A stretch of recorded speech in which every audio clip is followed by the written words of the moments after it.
sadly, when we received a notice from the Gestapo that we all able men, 16 and over, will have to meet at the main train station to be sent to a French labor camp. And I hugged my mother and I kissed my two sisters, and as I was walking up the stairs to the platform, I made one mistake. I turned around to wave at my mother once more, just before I walked in. And I saw her crying. And this is the very first time I saw my mother crying. And how I managed for 3 years, I'll never know. There was every day something else.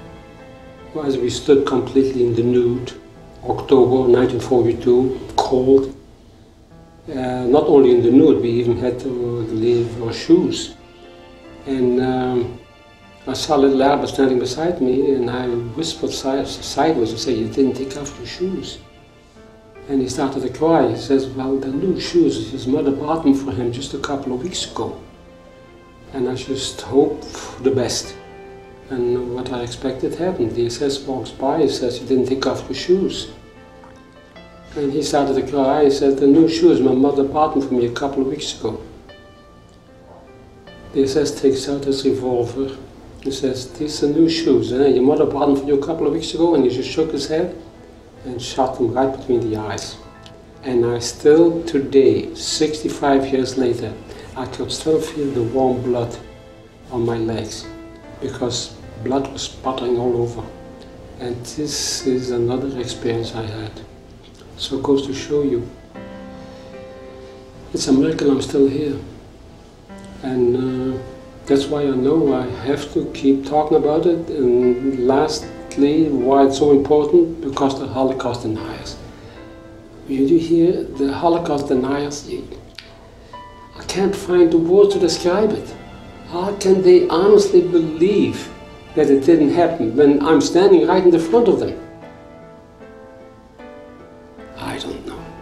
All I know is that when I went to a Jewish school not too long ago, and the question arose, where was God when all that happened? And then one student got up and he says, what did God do when all that happened? And the teacher got up, he says, God cried.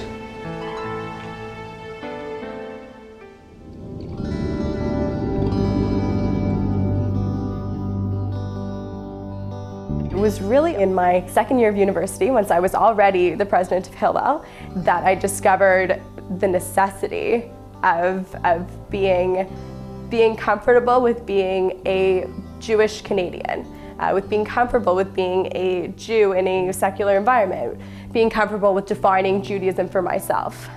Insofar as the Israel on campus goes, that was really a learning curve. It was really a learning curve. I didn't realize the degree to which Israel would need to be defended day after day after day. It was shocking, but as my time in Hillel progressed, I recognized that it was something that was a passion of mine. The biggest difference that my generation can make for this Ottawa Jewish community is to choose to take an interest, is to choose to get involved. That's the biggest thing that they can do.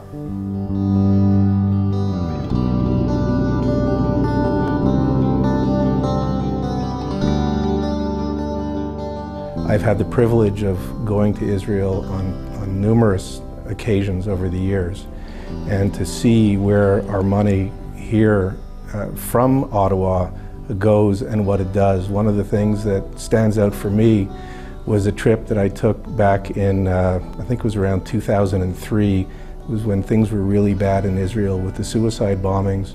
And I was at an event where we handed out checks, physically handed out checks to victims of terror and their families. And to actually see our money being handed over, and the looks on these people's eyes and their sense of appreciation for what we were doing is something I'll never forget. I do remember my father teaching us the importance of giving, and No matter who came knocking at the door, he always instilled the importance of giving a little bit, whatever it was, to every organization. And that's something that I believe remained with me, and I try and instill in my children.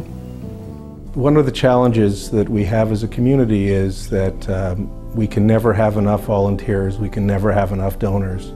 I worry quite a bit about the thin base, and we have a tremendous need for an increase in both, because after all, these buildings and these institutions don't just happen by themselves. They happen by people who are doing and who are giving generously, and that's what we need.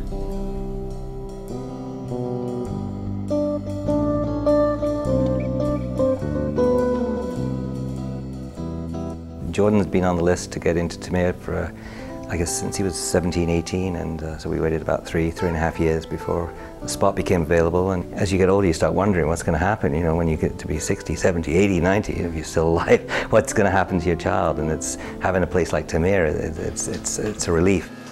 Up and away, Superman. My daughter came home for a long weekend. She went to visit him and she said, you know, he looks better than when he lived with you. And that, you know, I wasn't upset, I was thrilled. It made me very happy that that's how she felt. And he does look great, and he is so happy, and he is thriving. He just is really thriving there. It's been the best move for all of us.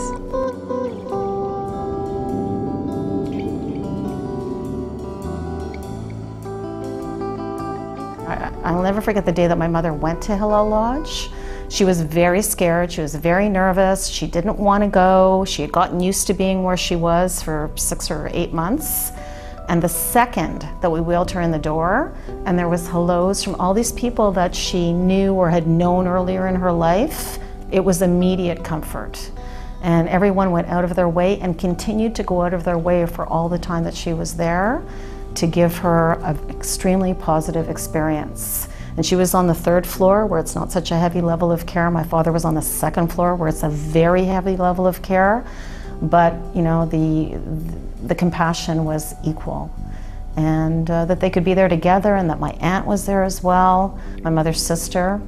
I can never say that there was one day where I wasn't thrilled. If they had to be in that situation, that they could be at Hillel Lodge on this campus.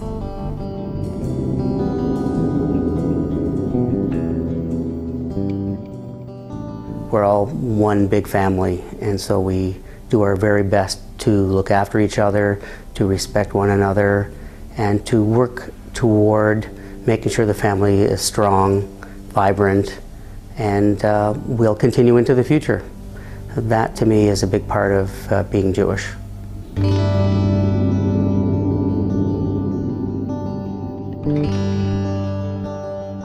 Whatever you can give is so critical to this community, and people often don't believe that. They think that if they just have a little bit to give, it really won't make a difference, but the truth is it makes a huge difference. And every person who gives whatever they can possibly give is so important to us, because then they're connected and they're a part of us, and we never know where that will lead. And everybody thrives and does better in our community when everybody is a part of it in whatever way they can be a part of it.